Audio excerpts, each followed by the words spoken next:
Sulliuscep mushroom trees are one of the most rewarding methods of woodcutting training. These are more AFK than non-tick manipulated teak trees, provide upwards of 100k woodcutting XP an hour, and provide more profit than AFK yew trees, while also being the best source of fossils in the game.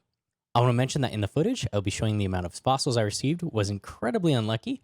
I gained 2 fossils in about 50 trees. Now you typically gain about 2 to 3 fossils per 7 tree run.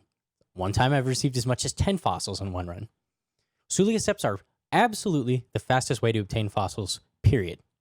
Sulliusceps require a minimum of 65 woodcutting to chop down. Having high prayer and hit points is also very useful. Skillers cannot realistically use this method, as the spine mushrooms always deal 10 damage when they hit you. I recommend getting the lumberjack outfit before training any woodcutting past this level, because it is so easy to get. See my guide on obtaining this outfit at the top right. Having the preserved prayer unlocked also will increase your chop rates quite a bit. For equipment, I recommend what I am wearing. The goal is to maximize woodcutting XP and prayer bonus. So I wear the full lumberjack's outfit, trimmed skill cape for prayer bonus. I wear the crafting cape for the bank teleport, and Ardoin Cloak 4 provides more prayer bonus if you have it.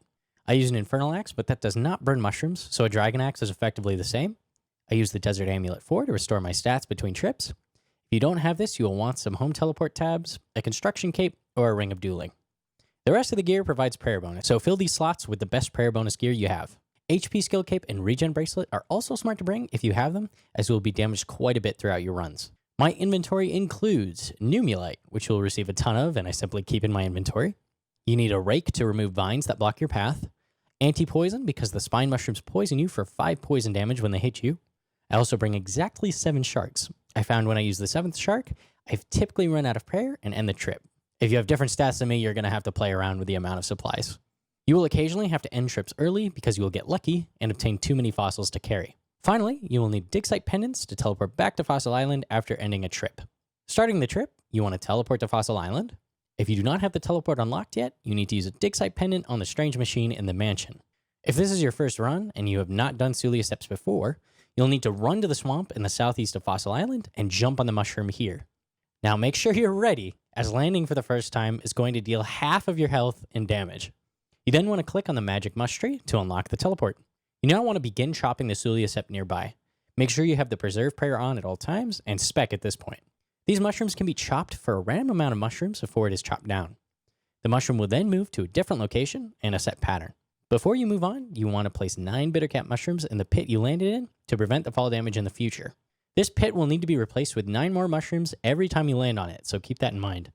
You're going to want to watch my path through the swamp in the background.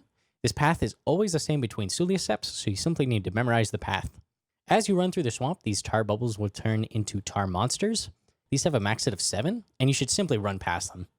There's a convoluted method to distract these with hoop snakes, but it's a huge waste of time and not worth bothering with. The spine mushrooms you run past will randomly decide to attack you. These always deal 10 damage and poison you, so drink an antidote when you get hit. The mushrooms can provide several different things when chopped. Bittercap mushrooms and Mortmire fungus should simply be dropped as they are not worth much. The fossils are obviously worth keeping. Occasionally you will receive a Sulliuscep cap. These are worth about 1500 GP, and these are the only mushroom I keep as they are worth a decent amount. They're used to make mushroom pies. You can drop these as well if you want to extend your trips. If at any point you see a different player, I simply hop to a different world. Other players don't reduce the mushrooms you get, as these are client-side, but tar monsters will be more likely to spawn. I find it surprising Jagex added a Sulliuscep world when it's competitive like this, but whatever. After completing a run of 7 trees, I always try and pick up at least 9 bittercap mushrooms before I jump on the rubbercap mushroom to start another run, as sometimes you can get unlucky and not chop enough mushrooms to replace the platform you land on. When your trip is completely done, teleport out, restore your stats, and bank your fossils. Teleport back to Fossil Island and use the magic mush tree to get to the sticky swamp and start another run. This method can easily pull 100 to 110k woodcutting XP if you fully pay attention. Because I like to AFK quite a bit, I typically pull around 80k XP an hour. This is actually more XP than AFKing teaks and is actually less intensive. So I would never do teaks without tick manipulation as long as you have access to Fossil Island. I personally AFK'd yew trees until I tried this method and found that Sulliusceps are not only more profit, they're double the XP an hour of yews and provide tons of fossils, while being only a bit more intensive. Personally, I would either use Sulliusceps if you want to AFK, or if you really want to step up that XP an hour, you can tick manipulate teaks. And that's it for this guide. I always thought Sulliusceps would be much more complicated than they were, so I never really tried them. Hopefully this guide will prevent most of you from making my same mistake. If you liked the video, leave a like and or subscribe. Thanks guys.